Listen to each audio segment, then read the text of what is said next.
Ketika berfoto pria itu menginjak sebuah ranjau. Dan dia sendiri masih tidak tahu. Fotografer ini menyadarinya. Jen mengira dia tidak bisa menggunakan kamera itu dan ingin membantunya. Fotografer dengan cepat menghentikannya. Ada bom.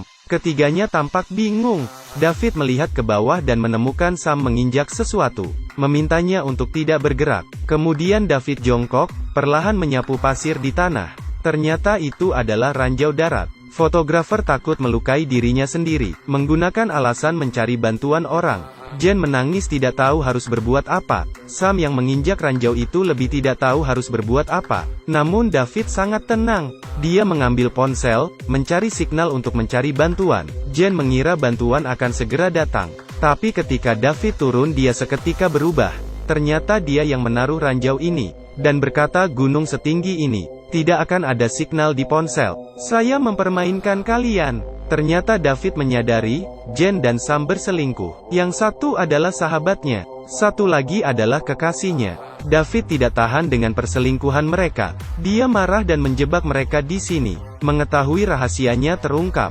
Jen meminta David memaafkannya. Tapi David sudah mati rasa. Sama sekali tidak ingin mendengarkan penjelasan Jen. Kemudian David masuk ke hutan, mengambil cangkul yang sudah disiapkan sebelumnya. Dengan hati-hati berkata, setelah Sam mati, dia harus dikubur, agar tidak merusak lingkungan.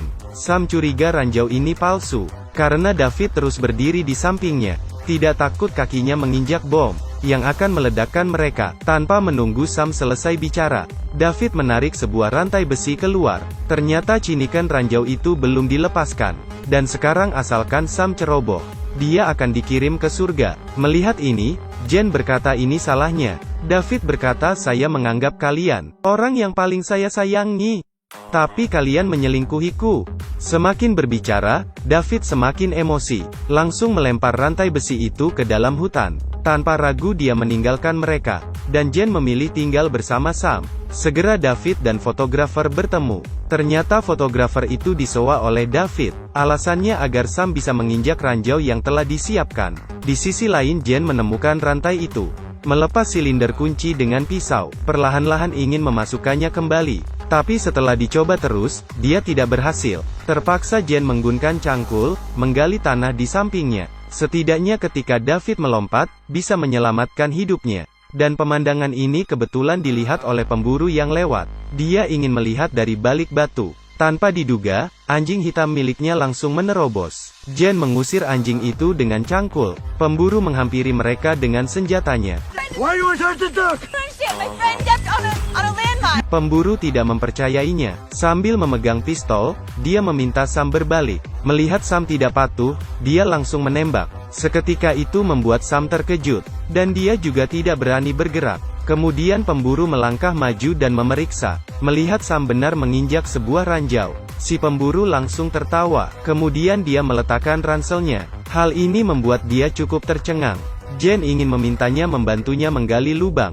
Jen yang kelelahan secara fisik tidak bisa lagi menggali. Pemburu itu tidak langsung mengiyakan, melainkan dia mengambil sebuah batu, mendekati Sam dan melemparnya. Ketika Sam dan Jen akan marah, pemburu itu buru-buru menarik Jen dan menjelaskan, dia hanya ingin menguji apakah Sam benar-benar menginjak ranjau, karena dia telah tinggal di sini selama 40 tahun, tidak pernah mendengar ada ranjau di sini, dan tangannya tidak bermaksud untuk melepaskan Jen. Pemburu penasaran dengan apa yang terjadi pada mereka, berkata dia tidak akan menggali lubang, jika mereka tidak jujur. Setelah mengetahui alasannya, pemburu itu tertawa senang, berkata dia ingin membantu mereka. Tapi mereka harus memberinya sesuatu. Keduanya langsung setuju. Dan pemburu itu menginginkan celana dalam Jen. Sam sedang menginjak ranjau di kakinya. Jen ingin meminta bantuan orang ini. Tapi pria ini malah menginginkan celana dalam Jen. Kemudian Jen tampak semakin gelisah. Saat itu Sam mengeluarkan uang dan kartu kreditnya. Setelah pemburu mengambilnya, dia melemparkannya ke tanah. Lalu mendekati Jen. Berkata dia tidak membutuhkan uangnya. Saya mengingin celana dalammu. Jika tidak dituruti dia akan pergi. Jen terpaksa masuk ke tenda dan mengeluarkan celana dalamnya. Siapa sangka pemburu itu tidak memperbolehkan dia masuk ke tenda. Dia harus melakukan di depannya, tanpa pilihan apapun.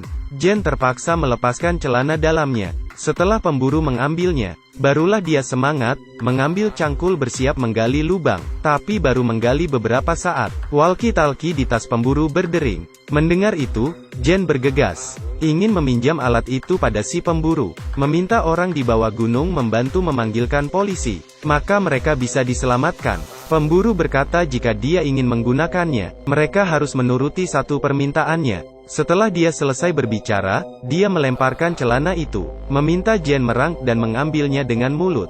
Jen pura-pura tidak mendengar, hanya berjalan dan mengambilnya. Tapi pemburu tidak setuju. Dia memintanya merangkak. Pemburu melempar celana itu lagi. Jen merangkak mengambilnya dan menyerahkannya ke pemburu. Pemburu tak tahu malu itu masih belum puas. Berkata dia harus membawanya kembali dengan mulutnya. Kemudian dia melemparnya lagi. Jen tidak mau menyerah. Dia terpaksa menurutinya.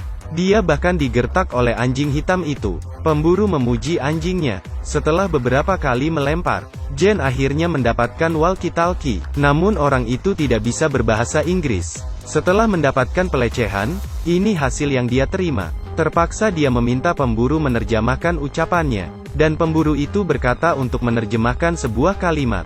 Jen harus melepaskan satu bajunya. Menghadapi pemburu tidak tahu malu itu, Jen hampir menangis. Tapi demi menyelamatkan Sam, dia pun menuruti ya. Baru menerjemahkan dua kalimat, Jen sudah melepaskan semuanya.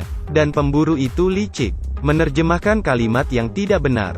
Jen mengira pemburu itu dengan jujur menyampaikan kata-katanya. Setelah diterjemahkan, dia meminta pemburu itu pergi. Pemburu lalu mengambil ranselnya dan bersiap pergi. Tiba-tiba walkie-talkie berdering lagi. Pemburu tak tahu malu segera datang dan menerjemahkan. Meminta Jen terus melepaskan bajunya. Jen menolaknya. Tapi pemburu mengarahkan senapan padanya. Melihat ini, David mulai mengejeknya. Seketika pemburu itu mengarahkan senjata padanya. Dan Jen kabur ke arah bawah gunung. Pemburu itu menjatuhkan pistolnya dan menyuruh anjingnya mengejarnya. Setelah itu, dia mengambil dengan tali dan mengejarnya. Pria itu perlahan membungkuk dan mengambil rantai di tanah. Dan merobek kancing celana di sekitar pinggang. Setelah berusaha akhirnya dia mendapatkan senapan itu. Saat itu juga Jen ditangkap oleh pemburu itu. Pemburu tidak hanya tidak takut pada Sam yang memegang pistol, malah dengan sombong, mengancam akan memperkosa Jen. Kemudian dia membawa Jen ke bebatuan. David yang marah ingin menembak pemburu itu. Tapi tiba-tiba anjing itu menyerang David. Dan tembakan itu mengenai Jen. David terjatuh ke dalam lubang itu. Dan ranjau itu tidak meledak. Sebelum pergi, pemburu memperlihatkan sesuatu padanya. Temanmu lebih pintar darimu. Setelah berbicara, dia membawa anjingnya pergi. Sam memeluk Jen dan menangis. Tak lama kemudian, Sam menemukan rumah pemburu. Dengan alasan tersesat, ibu dan putrinya ini mempersilahkan Sam masuk. Ketika pemburu kembali, dia terkejut. Dia langsung mengenali wajah Sam. Dia mencari alasan mengusir Sam keluar. Dia mengajak Sa bertemu di hutan terdekat dalam 1 jam. Keduanya akan bertarung sampai mati. Dia juga meminta Sam jangan menyakiti keluarganya. Sam pun setuju. Melihat Sam telah pergi, dia segera menyuruh anjingnya mengejar Sam. Pemburu itu kembali ke rumah dan gelisah. Tak lama kemudian terdengar gonggongan anjing di luar. Lalu pergi keluar untuk memeriksa. Saat itu juga Sam membawa anjingnya pulang. Berkata anjing mereka ditertabrak. Melihat darah di tanah, pemburu itu merasa ada yang tidak beres. Dia segera berlari ke rumah. Saat kembali dia melihat Sam. Seketika dia mengambil senjata dan membunuhnya. Tapi peluru di pistol sudah diambil oleh Sam. Sam pun mengejeknya, mengambil senjata dan langsung menembak kakinya. Kemudian dia menyuruh anak dan istrinya memapahnya ke dalam. Mengambil tali menyuruh putrinya mengikat ibunya. Pemburu melihat Sam sangat ingin membalas dendam. Dia memohon agar Sam tidak menyakiti keluarga. Dan berkata saat itu dia minum terlalu banyak. Jadi dia melakukan hal konyol itu. Seketika Sam mengambil botol bir dan meminumnya.